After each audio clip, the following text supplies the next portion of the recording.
Oh, we're live. We're live and I'm just staring at the camera. Well, yeah, watch us have technical challenges. No. Every time. Yeah, you know what? I don't know if it's going to let me add a fourth person into this. Hi, everybody. Sorry, just give me a minute, please. I'm trying to see if I can add the therapist into our conversation, but I'm thinking Substack only allows a 3. What is going on? Hi, therapist who came undone. I think we've got a little bit of a problem here. I don't think I'm going to be able to add you into the convo. But you're on standby, and I'm going to introduce you anyway since you're part of this whole thing. Okay, so my spiel. Welcome to Let's Get Unstuck, the space where we get real about the things that hold us back. The shame, the doubt, the stories we tell ourselves, and the moments that change us. I'm Tracy Edwards, writer, storyteller, and the voice behind Let's Get Unstuck. And around here, we don't do perfect, we do truth. We name what we feel, we talk about what triggered it, we untangle the story, and we find our way to something lighter, freer, and more honest. And maybe right now you feel stuck. That doesn't mean you're finished. There's always a way forward. There's always the next step. And that, my friend, will lead you to the person you were always meant to be. And that's what it means to get unstuck. So tonight, I'm trying to see my little screen there. So tonight's conversation is different. You have Aaron with me. We have Lynn. We've got the therapist who came undone. Poor little Ellen called in sick today. We won't be making her or make it on screen today. But yes, this is the Motherhood series recap. As you, some of you have been following, some of you are aware that over the past several weeks, we had shared 4 stories about motherhood. Not the versions that were handed to us, not the versions that we were told to expect. These are the versions that we actually lived.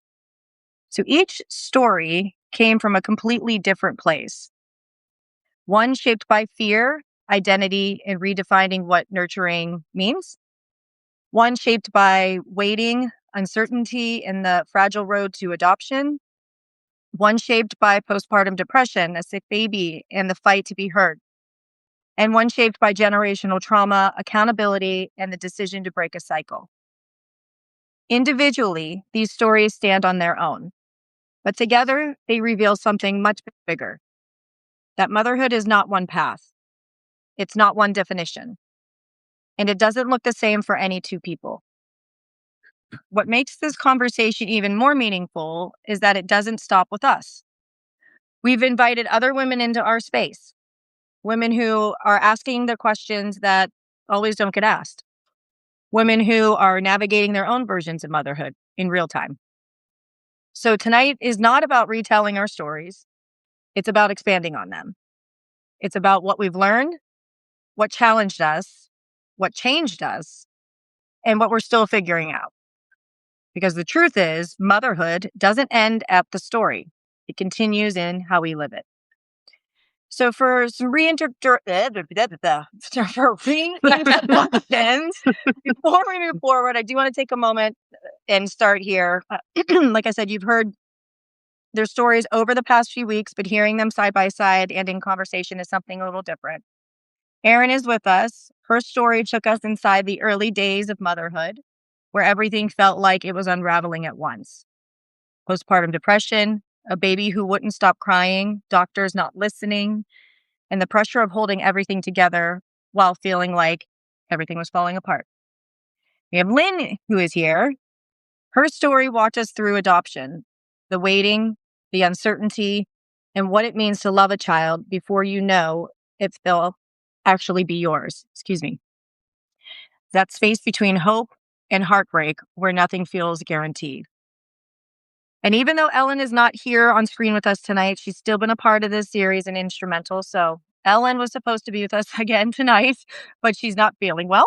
So we're holding space for her because her story about facing her own trauma and changing the relationship with her daughter is one that stays with you long after you hear it. And stepping in for her tonight, who we tried to get on screen, but apparently Substack only allows 3 people at a time. Change it, please. We have the therapist who came undone, who asked questions that clearly resonate with so many of us. She brings a perspective that sits right in the middle of lived experience and reflection. And I'm really glad that she's a part of this conversation. So before we open this up, I want to take a moment to ground us in something simple. We each came into motherhood with expectations, ideas about what it would look like, what it would feel like, and who would be inside of it, who we would be inside of it. And every single one of us, in some way, had to let go of that version. We are almost to, so what did I just write? To that version. Anyhow, we're almost to the questions, but I'd love to hear for each of you to share. What was it? What has it felt like to be a part of this series? And what has stayed with you the most after telling your story? Erin, let's start with you since you alphabetical order. Sure. No, this story in the series was really instrumental in my book development because I had never told that story out loud before. Which I told you that, Tracy, after I wrote it. So it was really cathartic and gave me the opportunity to connect with a lot of other moms, which is the goal at the end of the day, is, to kind of leverage your lessons learned and experiences to help the next generation and those around you. So that was really powerful. Yeah, and because you started a series, you like I got inspired by Lynn, you got inspired here, and then you started a series, and you had some really incredible guests on your podcast. Yeah, we talked Stories. about the journey of working moms. Yeah. So that was kind of the follow on to that initial story that you asked for from me. Mhm. And it just spoke to the fact that after everything I went through with my oldest daughter who had the health issues and whom which I experienced postpartum depression, after all of that, it resulted in the best transformation that I could have never experienced on my own. And I launched my own company and I did a number of things just because her existence and her sister's caused me to re-examine my whole life. Mhm. So And you have that book that's in the process right now it's going through its final editing or final review. yeah, so my first book called Own Every Minute is the story of a couple who left their six-figure jobs to go after their dreams, and they lived on $20,000 for a year with their family, of 3 girls, and one property at a time. They built a investment portfolio, and as I wrote their book, the whole purpose from my perspective was to tell their story. I was a journalist, I thought it was fascinating and, thought, "Well, maybe I'll learn some tricks about investing." And as I wrote it, I realized that wasn't the point at all. The point was that they went after their dreams, and their dream was to travel and for their kids to experience that with them. And so after writing their story, it really forced me to think, well, if I sat down and wrote my story today, what would it be? And is that what I want it to be? So the last couple of years since I launched my company have been me writing my story out loud. And Substack has been a big part of that. So the messy middle and everything that I talk about on there is me essentially saying, I'm working out my business and my company right here with you because too many times I felt like I came across accounts that spoke about the perfect solution for everything and buy this workbook and this and that. And I was like, I just want to give out free advice as I figure it out, like learn from my lessons. And it's been a really beautiful journey that all started with having my daughter and inevitably running into this couple back in Indiana at the Y. Um, so, your life can take a pretty interesting journey if you are open to it. It's amazing. I feel like that's what we're like that rut that I keep talking about lately that I've been in. I Mhm. just I gotta hold space and just relax and trust in the process. And I know that I'll get there. And it's, listening to your podcasts and reading some of the stuff that you've been posting up it's been very, very helpful. And it's like those moments where things hit you right when they hit you at the right moment, that's what has been happening. So you've done some awesome work with that. Thank Um, you. yeah, Lynn, I'll repeat my Yes. question. What Okay. has it felt like to be a part of this series, and what has stayed with you the most after telling your story? Well, I very much appreciate you inviting me to be part of this story or this series. And I'm more of a writer than a talker compared to you two. Um, that's my famous line, not a public speaker. But no, it's been wonderful. I've connected with more moms in the process here on Substack, and just it really brought me back to that day that I brought my son home. I've told the story before, but never like to more than one person or two people at a time. And doing that really made me realize, not that I didn't realize it already, but just how fortunate I was to be able to raise him, adopt him, and raise him and know him, which brings me comfort. He's in the Navy. And so I just have to go back to, hey, I got the chance to raise this young man and he's thriving in the world. And it's just that constant reminder of being grateful for those times and not dwelling on the fact that he's not here with Yeah, me in yeah. Illinois. Because you had I mean, your journey, that one was what inspired the Motherhood series because it was something that I felt I could relate to, being that, you know, didn't traditionally have a child, Right. know, through the birthing canal, if you will. And, um, I didn't either and have one that way, exactly. but So it was a I different kind of labor for sure. Yeah, Hmm. exactly. It was a labor, and it's Hmm. absolutely the perfect way of saying that because, I mean, what the toll that it took on you, and the journey you took us on through your story from, the moment that you found out that you were chosen to, Hmm. the uncertainty when you're waiting for the phone calls to ring. I mean, the phone call to ring, Right. phone to ring. And, so, I mean, the you know, with me, it's like I never had that feeling of that traditional motherhood in me. Like, I just always knew that I wanted to give back. I just didn't know how to do that, and it Right. really and I didn't learn how to do that until I was 44, and, like, the end of last year, and mentoring has become something that I'm still I my mentee is awesome, she's just more mature than the most, and so it's Hmm. kind of, like, probably the best one for me right now where I'm at in this period of my life, but Right. I also am, like, excited to, like, dive deeper into ones that are a little bit more challenging, because it's all about giving back. And, Absolutely. How old is she, Tracy? she's 20.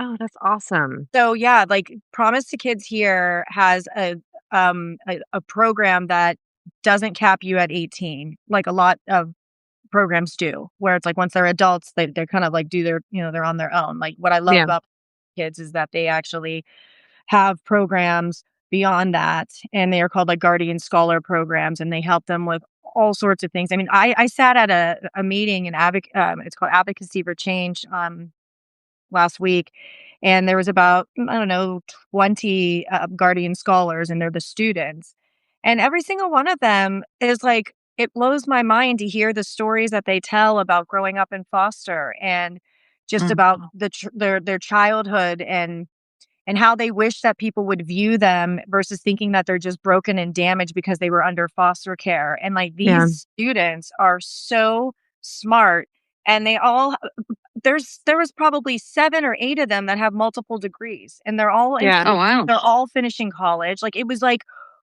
the one of the most beautiful things to see, all because of this this group, Promise to Kids. So I want to get more involved. I got another email from their marketing group or the head of marketing. So we're trying to figure out, like, if they're like kind of like a storytelling, like, little seminars things Yeah. together. Love that. Yeah, that's Yeah. so cool. I'm a big sister for Big Brothers Big Sisters, and I it's kind of the same thing. I mean, the kids that are mentored are better.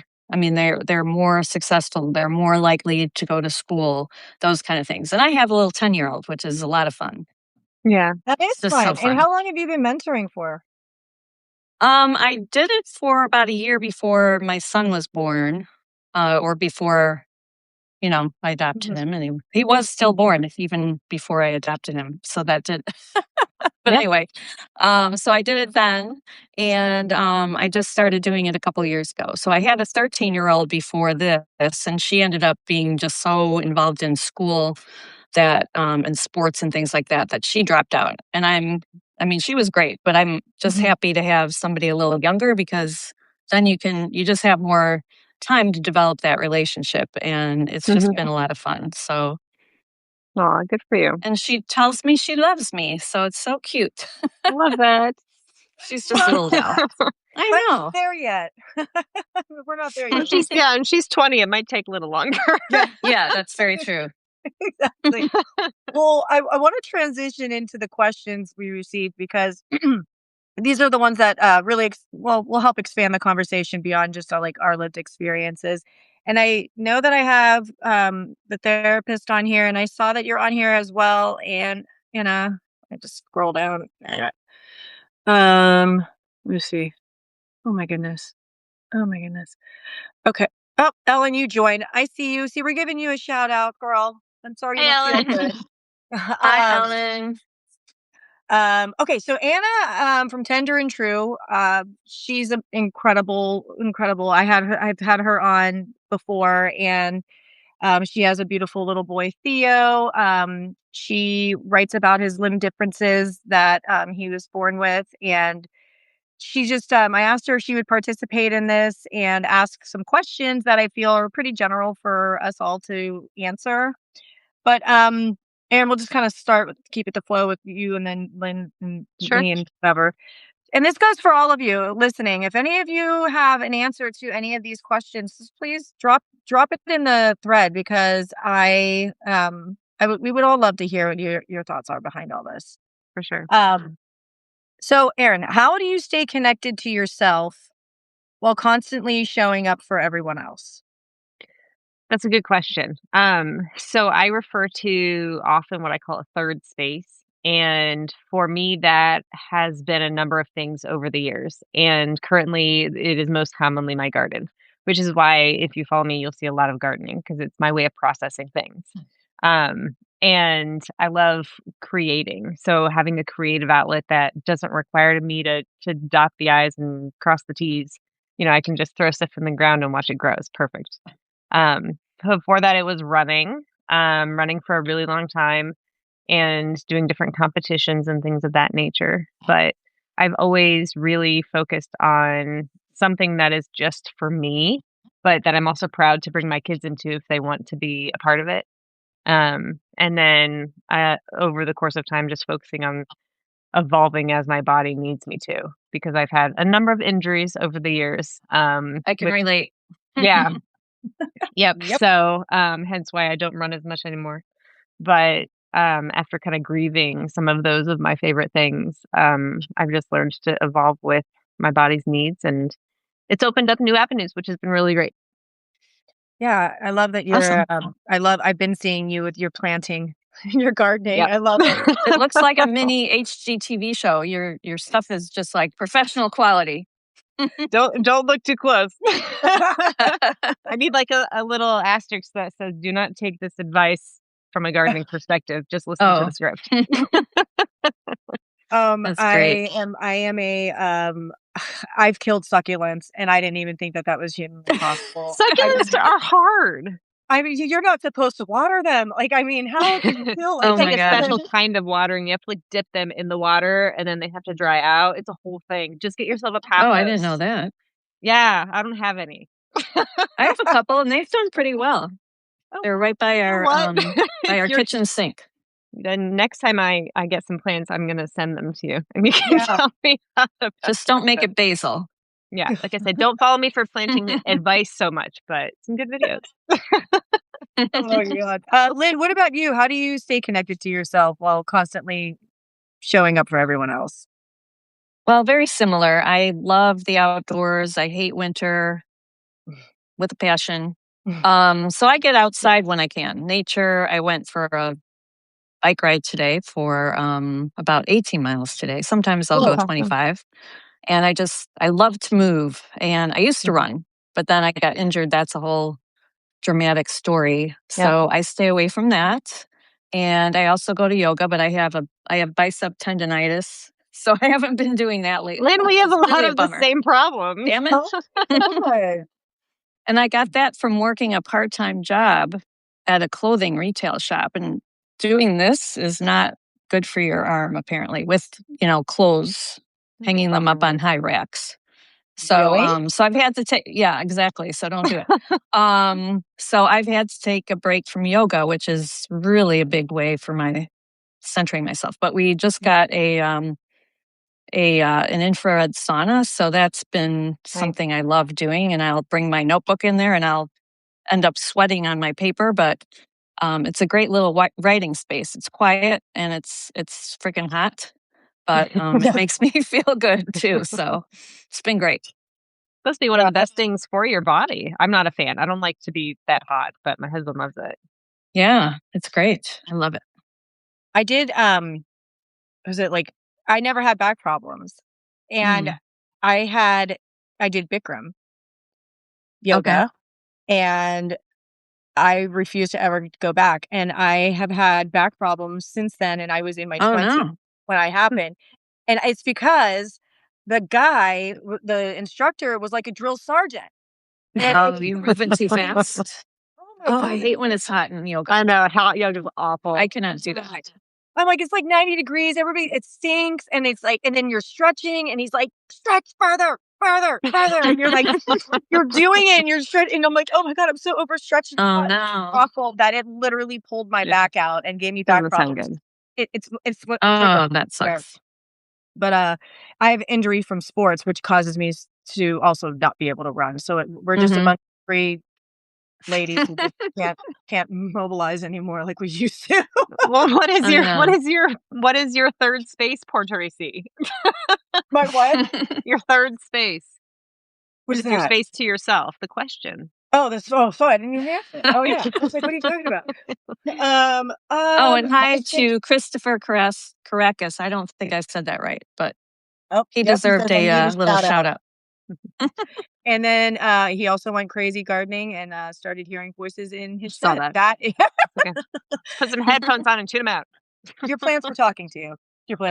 For me, my space has become, I love my morning walks. Like, I swear, if I don't have my morning walk, I'm just a different person. Like, I've got to get into that. I'll put my headsets in and I won't put anything on anymore. And it's like, I just think at this, where I'm at, especially right now with life, like I've got a lot to process and a lot to think about. And I try, even on my walks, as much as I can, to kind of just give that space to myself to just be in nature, like you're saying. And just, today the air was blowing and like the breeze was coming off the coast, and I was just like this, like walking love the it. sun, and I just like took it all in, and I was just like, it actually like helped me decompress and like get rid of like all of this anxious feelings and vibes that I've had in me lately. And then it's writing. Like it's genuinely, like you said, your creative side, E, when you're like, I don't have to dot the I or cross the T. That's my let's get unstuck. I'm constantly trying to figure out, how to further build awareness around the purpose of behind it, and find more stories and share more people's stories to help just provide, what we do. We want to provide hope and give people voices that don't feel heard, and know that they're, not alone. And so for me, that's just kind of continuing to keep, I try to stay in that space. I even caught myself last night, and I was just kind of in like a little bit of a funk, and I was just like, I just don't really know if I have anything outside of like, let's get unstuck. Like I feel like there's like other things that I should be kind of including, or like move, like you've got gardening and you've got your bike ride. Like there's multiple things and avenues that you choose to go do to make yourself feel better. And I was like, what are those things that I want to do to kind of give me more things that take me, off the stress track, if you will. Yeah. That's the hardest part too, right? Is the figuring it out. Oh my God. It's so annoying. It's like, just try some different stuff. Yeah. And that's why and I shouldn't have said that there was nothing else, because that's not true. I have so much else. No, but I know. We all know how that feels, of course. Oh, yeah. You feel, bottom of the barrel. Yeah, and it's just, and it's not a poor me or wah wah. It's just, it's where It I'm just at. is. Yeah. Right. And so right now, where my third space is kind of trying to figure out like, hey, like let's get excited. Let's figure out what this next chapter looks like. Like this is an exciting time, and I'm trying to kind of get myself through this little wave Yeah. and see what's next. So, I love the idea of you doing Perfect. your like little writing classes with the are they is it foster kids? What is no, it's mhm, not foster kids. Oh, is it? Okay. mhm. It's a Yeah. foster center. But that's exactly it. That's just like I'm Mhm. trying to do things that make me feel good. I mean, Yeah. isn't that what it's about, Hmm. right? Yes. 100%. Yes, And then indeed. listen, I tried gardening and fixing my plants the other day. I put my hands in the dirt, and I know there's people out there, maybe yourself, who are like, I just love getting hands in dirt and feeling the dirt. Do. I I know I looked don't at my even wear I nails. gloves don't most like of the it. time. I looked at my nails. I was all, this sucks. It's not Yeah. for me. I don't I'd rather do I know. something else for I sure. know. I did. I stopped getting my nails done like 2 years ago because I was like, there's no point. I just ruined them. same. Same. My sister-in-law is literally the same. Like anytime I see her, she'll have like, because she's one with nature, Mhm. and I just can't get there. So onward. E, we'll go back with you. What has motherhood revealed about your own childhood or your relationship with your parents? Anna, these are good questions. Yeah, that's Yeah, a big one. beautiful question. How much time you got? Yeah. Seriously, I know I'm like trying to consolidate 30 years of um what is it revealed? Well, that my parents are human. But Mhm. that's been, Hmm. parenthood for me and realizing like realizing my parents always called me really sensitive. I was always the sensitive one. And all of my kids are sensitive. But I don't see that as like a bad thing or a weakness. So I always tell them, my youngest is very much into art. She's 7, so we'll see where it goes, but like every art class she wants to do. And she'll make mistakes and I'm like, "Good. Yes. Do Hmm. that." And be upset about it, but then what are you going to do about it, right? So it's always like you're upset. I get it. I understand it. Now what are we going to do? Like get it all out and then let's process it. And I feel like that's a really big difference between when I grew up and I think it's generational, and I have wonderful, lovely parents. But it was very much like, stop it, move Hmm. on kind of Yep. thing. Maybe I'm stronger for it. I don't know. I feel like I spent the last like 15 years of my life since, being an adult essentially, um, unpacking all of that and figuring out what is really important to me because it's a completely different conversation than growing up and like get the job and go the straight path and Mhm. this will be success. And it's like I did all that and I was like, and I'm still in a job, that's fine. And I'm still working like 16-hour days between this and motherhood and missing half of the things. Um and it was very much like that was just like having it all. And I was like, that's not having it all at all. So it took the last like 12 years since I had my oldest of me like starting to build something that actually did feel like mine and like I had ownership of my time. And the whole journey with my books was like just me exploring that further and just building one thing at a time. And the goal at the end of that is to show my kids, regardless of whatever it is that they do, that they can build something of their own with it if they want to. That was a really long-winded answer. I'm sorry, but No, I'm it's a good Oh, it's answer. perfect. Can you I'm a answer it to me talker. now? Yeah, because I don't know what I'm gonna say. I'll say what Aaron said. That's perfect. No. Yeah. Am I next? Yeah. What has Or motherhood revealed about your own childhood or your relationships with your parents?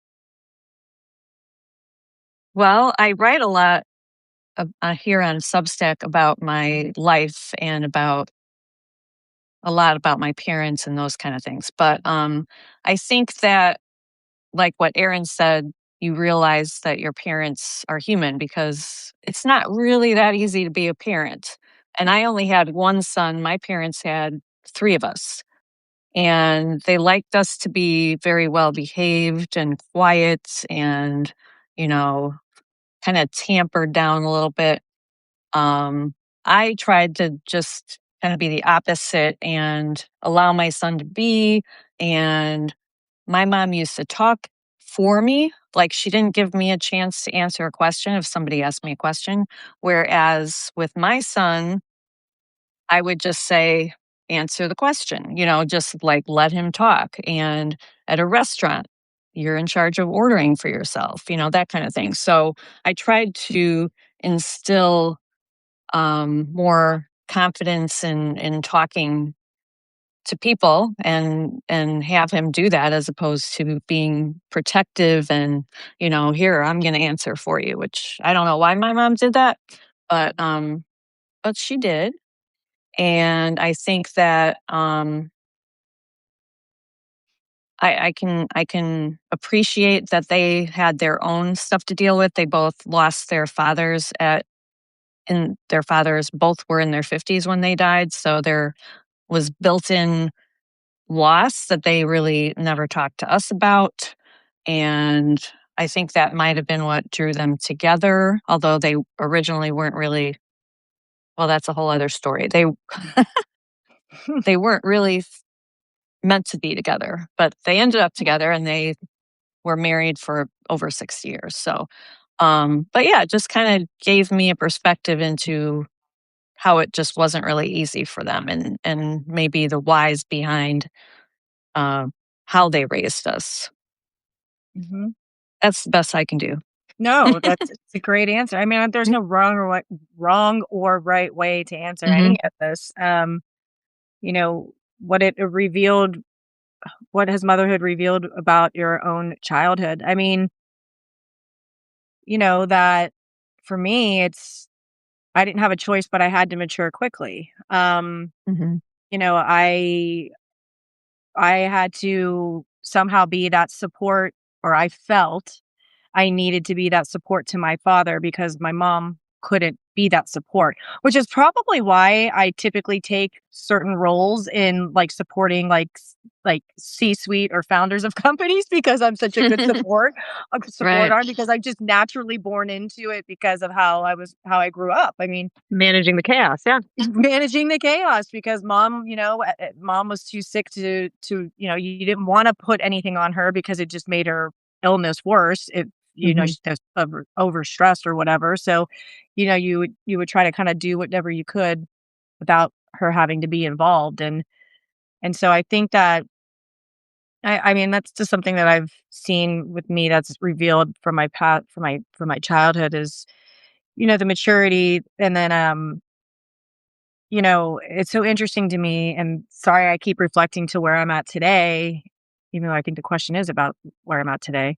Anyhow, it's just, my mom is very strong. Like, she's been sick for 35 years. A woman's strong. She's Yeah. still, and like, she doesn't give up. Like, she's still like, she keeps pushing. She's resilient. Like, there's Yeah, that's great. that so much of her that I see. And then, and I know that that's inside me as well. So, sometimes I kind of look and have to take a moment where I'm in these, going through these waves of being like, listen, like, you've got all of this in you. You've got to you just kind of work through this, whatever you're going through. But, you've picked up these beautiful traits from your mother. Mhm. I don't know. I mean, in a roundabout way, I think I'm just kind of going in circles on how to not properly answer it, but answer this. I just think that it has maturity, and I think that there's, strength and resilience, and I have such a great relationship with my parents, and I'm close to both of them. And I like you said, they were human, they did what they Mhm. could, and I love them And to we pieces. just do the best we can Yep. Exactly. because that's all we can do pretty much. Exactly. Um Erin, how do you protect your mental health in times that feel heavy or overwhelming?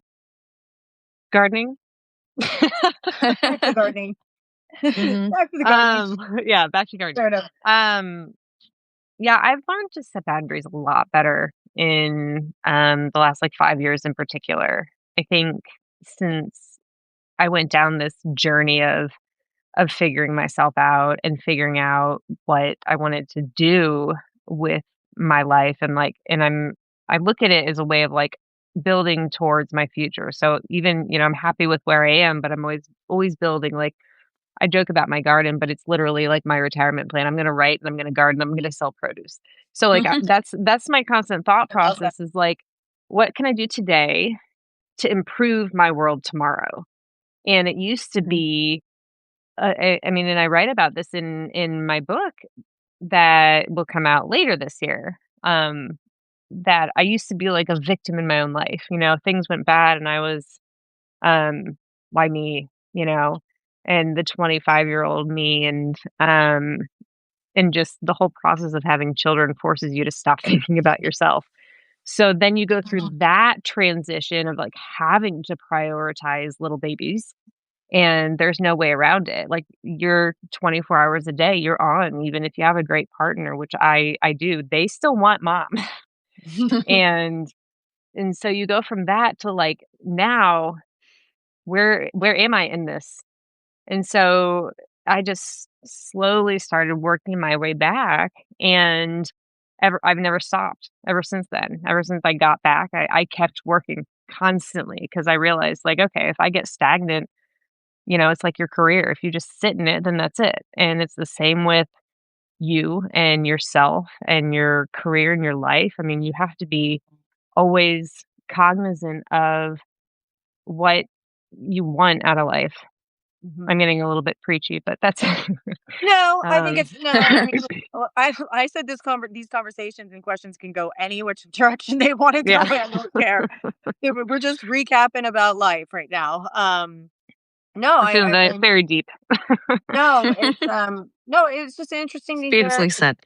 Yeah, you answered it well. I mean, how do you feel, Lynn? How do you protect your mental health besides gardening? I could use a little extra help in that area. No, it's been a shit show over here for the last year or so. But Mhm. But yeah, because you've I, been empty nesting, you said, without Eve.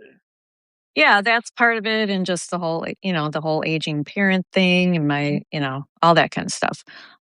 So I do turn to nature. I turn to spending too much time on Substack, and that's not a good thing.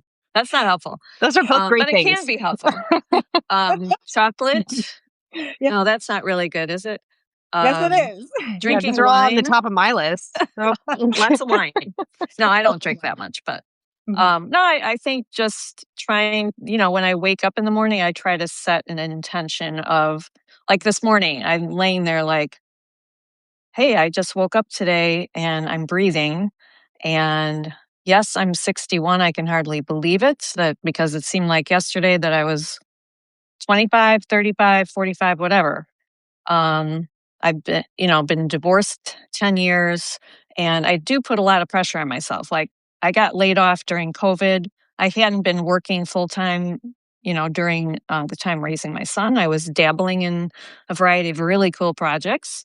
But when I got divorced, I had to go back to the workforce and uh, at a much lower rung. So I felt sort of like a college kid again. Just got out of college and I don't know what the fuck's going on. And having to like get there by 9 o'clock and, not be on my own schedule anymore after 15 years of being out of the workforce.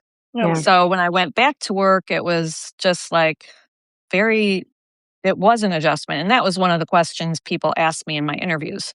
Well, how are you going to adjust to that? Do you think you'll be able to adjust to going back to work? Very valid question. It is very difficult. But Yeah, I I mean, had I was out gotten, just for a couple of years after I had McKinley, and it was hard going back. So I can't imagine 15 years. yeah.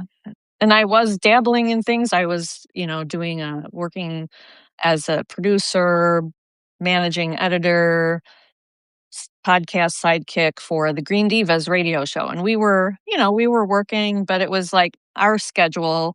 Mhm. It wasn't 8 hours a day necessarily, but going back to that grind and driving to work and all of that was just like, whoa. And then I got laid off during COVID. And at that Mhm. point, I was an empty nester. And, you go through all those stages in life. You go to school, you get a job, you buy a house, you get married and all of that. And then here I am at that point, I was about 57, and I'm like, what in the world am I going to do now? Mhm. And it's, fortunately, my second husband here, and he's an upgrade, and he, Keith, love you. yeah, and he said, don't worry about it, just see how it goes, just take your time. Mhm. And I just floundered, even though I had that option. I mean, a lot of people would kill for that, Yeah. but I was in my space of always having a purpose, and now I didn't know what that purpose was. I couldn't just be Mhm. like, "Oh, my purpose is just to get up and do my nails," and no, nothing wrong with that. People that do that, Mhm. go to lunch with a friend. A lot of my friends are working, or they're scattered in different parts of the country now. He's working full time, so finally, what am I talking about? He encouraged me to start writing, Yeah. and um, Helps anyway. with it's helped with your mental health. Thank you. The mental health. So writing, back to that, writing was helpful to the mental health. It has been because Mhm. I love to write. I love being creative. It took a while to get there, but the floundering was difficult. And to get out of that, just having that encouragement from somebody else, but I had to have that inside of myself. And I started going to yoga again, go on these, nature hikes, and really just I had the luxury of taking my time, which I think sometimes can really be a problem to have that luxury. I wasn't Mhm. forced to figure it out, Yeah. So, um, I kind of anyway, so what wonder. I really do for my mental health is, the writing, but also the nature and hugs. Hugs are Oh, good. I Hugs love are good. that. I know I saw you hugging yourself in front of Buddha. That was a very beautiful picture. No, but it was a Yeah, beautiful wasn't that picture. fun? It was. It was a great moment. No, I'm gonna stick with you on the writing part. I think that being able to finally get out what's been built up inside of you for so long, Mhm. and getting that toxicity to kind of cleanse out, and for other people to actually understand what you're going through and be able to relate to you, even though you don't want anybody to feel what you felt, but like it's just nice to know that you're not alone. And Right. Lynn, I have a lot kind of like you, where you're saying, if I had the luxury of being told, hey, just take your time, figure it out, I don't know if that would be, if I'm the right personality for that type of You would see um the pressure. it's almost like it's Hmm. crazy. It's like I feel like the pressure's already me. Like I'm my worst. I my Hmm. you know what I mean? Like we get into our head. Like Oh, yeah. uh so, I've got an understanding husband, to an extent, but he's not gonna want me to just kind of like chill. He's gonna want me to be like, hey, let's pick it up. You were so talented, you've got transferable skills. Let's go Yeah. figure out what that next Hmm. thing is for you. Like Right. don't He just knows you wouldn't be all. happy just hanging out. Yeah, and I also don't wanna be, and I don't know, I don't wanna be a burden to anybody, even though it's my husband of, 10 years, 11 years. You know what I mean? Like, it's weird to say it, but it's like for me, I You just. wanna you wanna feel like you've got a purpose every day. Yeah, and Hmm. and I kind of thought that maybe doing my nails every day, and going to lunch, and having wine with my friends every Look at day my would be. nails. They suck. They would be. I'm just saying, no, that like when you said that, I was, well, that actually sounds really nice. Like I Mhm. just don't, I don't know For a if it's day. yeah, for a Do day, it for, like, a exactly. But day. for sanity, I mean, lately I haven't had any. I've been having a little bit of my mental stress on myself, but like I said, it's all a wave. But I that's why I wrote that recent story that I wrote, just saying like this is me in real time. Like this is shitty. Mhm. Like it really Yeah. is. But it felt good to get it out because I can only talk to certain people about those things. Like my husband, I mean, there's almost so much I can say to him or to somebody in my family where they're going to be like, okay, dude, like that's enough. Like, like, so I feel, and it's not like, again, I'm not doing the whole pity party for me, but it's just, You're yeah, frustrated. it's just frustrating. It's frustrating. Yeah. Thank you. Yeah. Yeah. So And what writing. I forgot oh, go ahead. What I No. forgot to say, because I was talking about laying in bed and realizing I'm 61. Not that I didn't know it before, but I try to set I try to set an intention, but also Oh, yeah. I ask myself, like, what do you want to, at the end of the day, what would make you feel good Mhm. about your day? Like, even if it's just one thing, Mhm. as opposed to, like, I could come up with a laundry list of things to do. And then it's like, well, what do I do first? But what's that one thing that you can do that you're going to feel good about at the end of the day? Yeah. Mhm. I like And doing that. That helps a lot. Yeah. I like that too. I try to set intentions. I just sometimes I forget what I set in the morning. I need to write them down. So, Like a big Mary sun. Beth, Mary Beth Kaplan said, "Loving this combo. About to get back into the workforce after caregiving. I've been home Oh, for good 6 for you. years, dabbled for the last 6. It is quite the transition." Amen. Mm-hmm. Yeah. That is for sure. I It's a mean, challenge. it is a challenge, especially after caregiving. I mean, what does one do after that? Do you stay in that same, kind of, not that it was a field, I mean, but I mean, do you go back out? Are you going to like skilled nursing centers? Are you going to stay as Mhm. caregivers? Are you going to look for independent caregiving, or are you just so over it that you don't ever want to do it again? Like, I mean, I don't know. I think the transitions are so interesting because you're so Yeah. used to something. And then Change when is you hard. change is really Yeah. hard. And That's like behind all of it is nobody wants to change. They don't want to change jobs. You don't want to change who you are, but it is inevitable. Like well, I you just can't help it. no, but I mean, the greatest thing about it too is like there's growth behind it, which is Yep. awesome. Like you're gonna learn something Absolutely. new. I think Yeah. it's for some, maybe me. Like I think also that like it's, but it's finding that right position that actually has the patience to allow you to grow and Yeah. learn Mm-hmm. and grow. Yeah. I mean, So it's yeah. when I went back to work after McKinley, because that was the biggest transition, and I could not go back to my full-time job because all of the reasons really. I couldn't afford it. I was getting paid $13 an hour Ouch. and she needed me home more than anything. So um but after about 6 months or so, once we got her diagnosed, I started freelance writing. So if there's something, and I always tell, when I talk to students and stuff, I always tell them, I said, whatever your full-time job is your full-time job. But think about what you would do on the side that Mm-hmm. if you had the choice that you could do. For me, that was writing. And it could be anything in any field. My sister is a registered dietitian, and when she wanted to start working again, she has 3 kids, same conversation. It doesn't make sense for me to go back to work full time and basically pay to work. Yeah. Right. And That so makes no and so I sense. said, "Can you just get, like, 1 client?" She's like, "Not really." So, "Well, what can you do?" So she Hmm. started working through a couple of different organizations. She has a gym that feeds her a couple of clients, and she has an insurance company who gives her clients, as well. So she's starting Oh, to that's build great. her own little operation. Yeah. So if you can think, Mm, now that I'm in this situation, this is now my life picture. Mm-hmm. Can I go back to work full time? Does that make sense for me? And if the answer is no, then what can you do on the side and start building for yourself that's Right. within your skill set? Doesn't have to be your degree by any means. It could be helping kids learn how to express themselves through writing. yeah, I Right. love you, and this is why you're my best friends. Can you Hey, what either? about me? I said this is why you guys are my dearest friends. I said, guys, can either of you Gals. see the comments on the other side? Can you see what people are writing? I saw a little bit. Um, Let's see. I can't read it Marlena. though.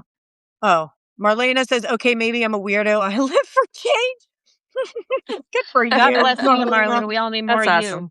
I Yeah. see Oh, selling produce be all about selling vegetables, not necessarily.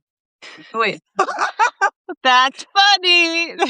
was that a dad joke or a mom joke? It was a garden joke. Go to joke.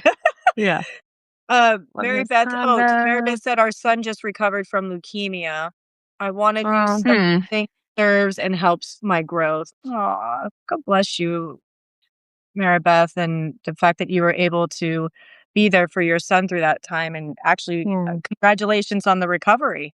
Uh, Absolutely. Yeah. Can always leverage that to advocate for folks. I know one of my daughters had epilepsy for a while, and I served as a wow. volunteer for that organization just to feel like I was doing something, some help in Um, somewhere.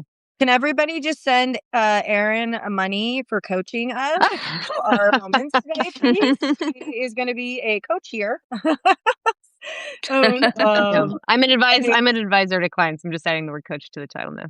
I love it. You absolutely should. There you go. You should. All right, I'm going to move over to the therapist who came undone. She also wrote some questions and should be on screen here with us. It's actually kind of interesting that Ellen couldn't join us tonight anyway, because there would have only been room for that three wouldn't of work. us. That's Yeah. so crazy. We'd have to draw straws, but you I know. definitely here. What would they have done? I mean, Ellen, I'm going to be emailing all of these questions to you, and I want your written answers. Just kidding. Okay. Therapist asked, what has surprised you most about motherhood? It's a good question. Do you want me to go, or do you want to go? Yeah. Oh, Erin. Sure. Oh, Well, Erin, yeah. I think the surprising part was the after motherhood. Not that I'm done being a mom, but the empty nest part. I thought, especially during the teenage years, they're rolling their eyes. They're kind of pain in the ass sometimes. And it's really the second time that. that they're trying to separate and it's normal. And it's like, I can't wait for this to be not over, but you're ready to have your freedom and all of that. And then they're gone and you're like, damn, I really miss this guy. And it's just like, it's a type of a loss. But that's what we're here for.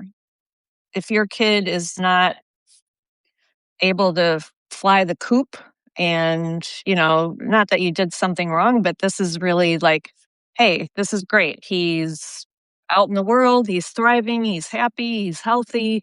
These are all amazing things, but I was not prepared for that. I didn't know how that would hurt my heart so much. And I still struggle with it sometimes because he's all the way across the country and I might see him a few times a year and maybe less in the next couple of years. I don't know yet because he's in the Navy. But then, of course, what I do is it's like, okay, maybe I've got 20, 25 years left if I'm lucky. That's 25 times 3 times a year, maybe 2. Then I might only see him 50 times more in my whole life, or 75. You're doing to your brain exactly what I have been doing to my brain on 2 totally different subjects. You were spiraling. Oh, you poor girl. Take a breath. I know, right? But anyway, so no, I do that. I don't do it every day, but it has happened that I have done that. I'm admitting to that. But I do get to talk to him, and there is FaceTime. Thank goodness for that. So, but I didn't know that it was going to be like that. And of course, I also just thought, oh, he's going to live in Chicago because he loves the city. And of course, no, he got stationed in California. Of course, he's in love with California, and he has no interest in ever returning. Yeah. Oh. So if there's a Midwest girl out there, go meet my son, and maybe he'll move back. And bring it back. Do you good hear plan. this? Your mom is trying to set you up and make you come home. Erin, what about you? How did motherhood change me? Actually, what has surprised you most about Oh, motherhood? what has surprised me most? I think that it forced me to return to the person I always wanted to be. Interesting. Because for both me and my husband, the conversation became wanting to exemplify to our kids how to go after your dreams. And we're like, well, if we're gonna tell them that they can do whatever they want, it's gonna be hard work, but they can do it, then we should probably do it. So they were just a big part of our life trajectory. I mean, everything we did after we had them and we kind of like got our shit together. Because we were 28. I mean, we were young adults for a long time.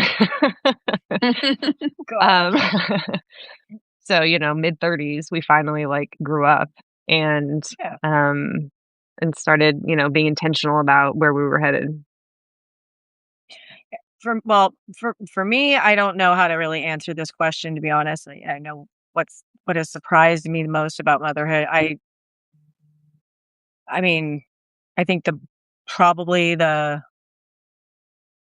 one thing that maybe surprised me most about motherhood is that I didn't want to be a mom traditionally.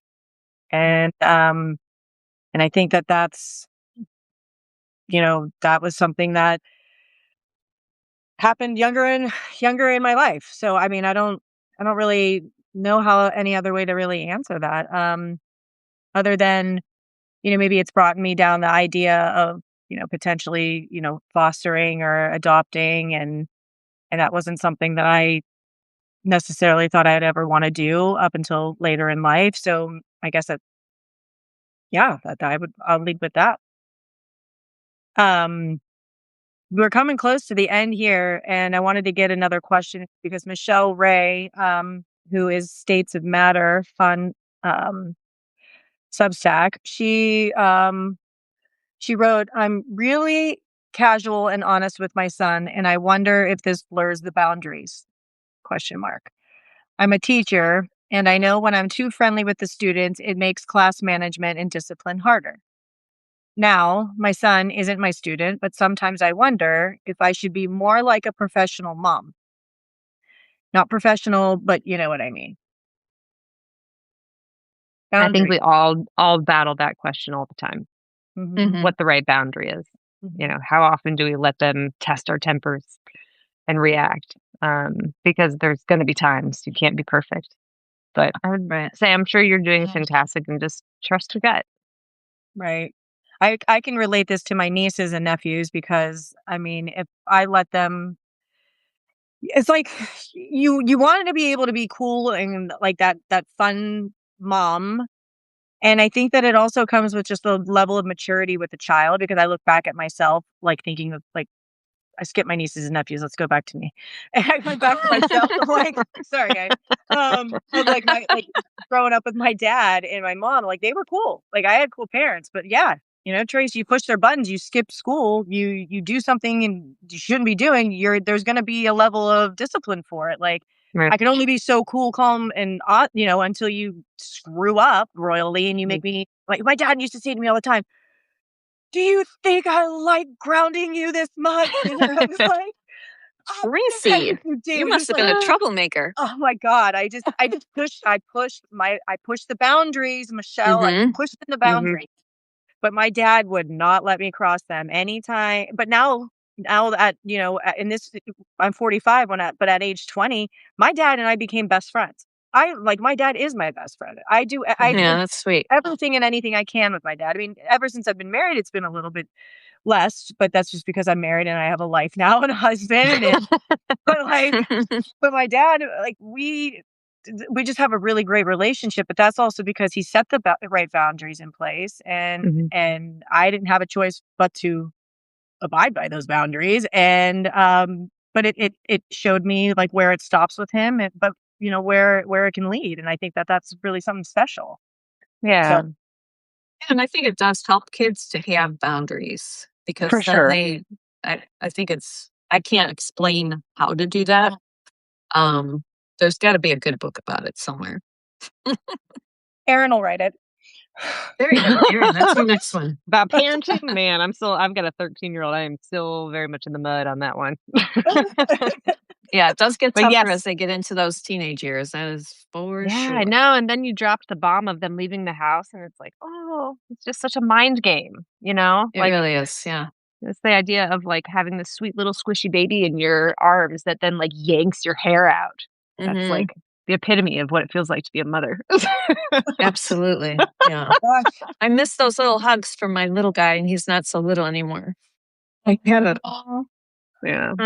well, This is my picture uh, of him when he was little. I don't know if the light's shining off of it. Aw, love that's it. beautiful. Poor Oh, little guy's not. I'm not poor little guy. I mean, poor little me. But It was all about they're us at the end of always the that day. little yeah. boy or little girl. They're always that little person. And they're also their grown self. But Mhm, that's just every stage kind of, I think, stays in your heart. Yeah. mhm. as Yeah, you you'll watch grieve them all grow. the different versions of them. Mm-hmm. Yeah. Well, Michelle, to answer your question, I think we all agree here that It's hard. are hard, Yeah, it's just hard. but they're necessary. Mhm. They need to be set, Mm-hmm. not crossed. And You're a great mom. you're a great mom. Let's leave it at that. You're doing the good work. Yep. Okay, but so before we get to the final, I just want to bring it back to something that I think a lot of women are feeling, whether they want to talk about it or not. And that's just, feeling like, for women listening who feel like overwhelmed and unsure or disconnected from themselves, whether it's motherhood or not, what would you want this person to hold on to right now? Like, what advice could you give to someone who, yeah, who might just feel like overwhelmed being a mother, unsure what they're doing, disconnected from herself? What is a motherhood tip of the day? Connect with other moms. Karen, connect with other I moms. think that's a big one. That's a good Having a one. mom community is huge. I was part of a mom's group, so you have those people to kind of bounce ideas off of, and just you're not alone. It's not easy. It's really It's not. not.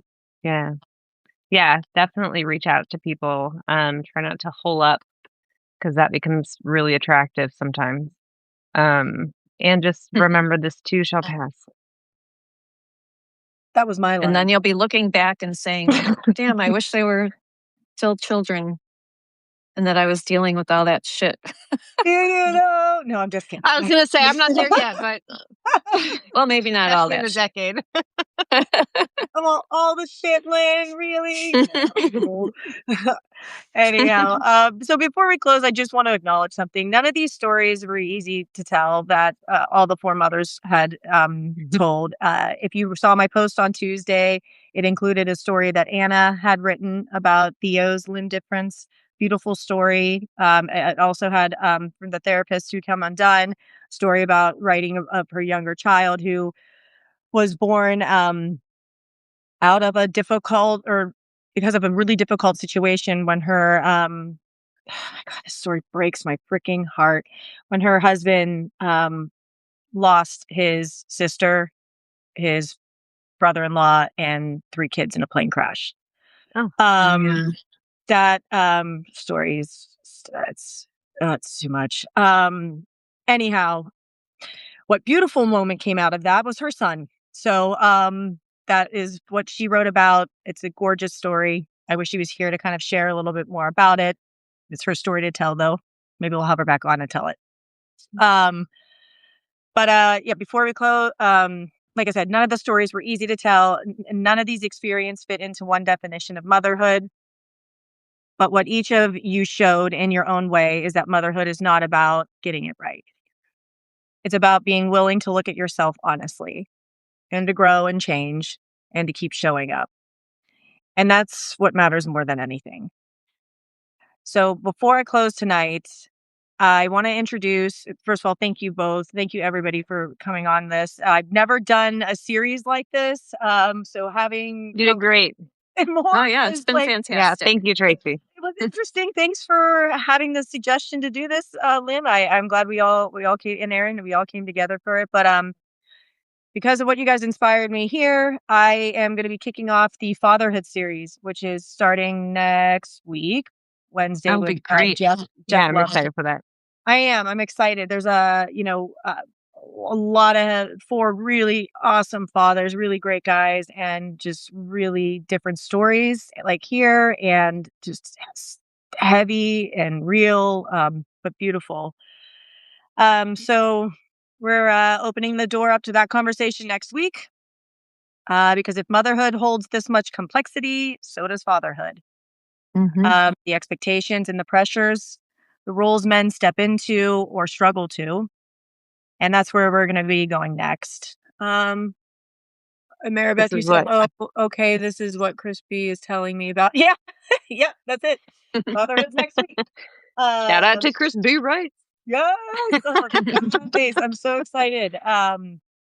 actually got to do my, like, kind of my chat that I do, when before we jump on the calls, and I did mine with Jeff today, and I'm really excited for his story, and it was really great to meet him, pre-live, and yeah, he's got a heavy story next week, guys. So join Wednesday. Mm.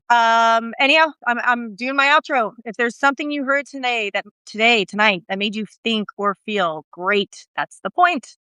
Getting unstuck isn't about fixing yourself. It's about understanding yourself and forgiving yourself so you can grow into the best version of who you are already becoming. What I will say is there is hope and there is always a light ahead. And I can't talk. For more real conversations like this, subscribe to Let's Get Unstuck.blog, where I share every story, every post, and every live episode. I'm Tracy Edwards. This is me, Ruth, and that is Aaron's dog. That's my cue. Thanks, everybody. Thanks, guys. Say goodbye. Bye. Have a great night.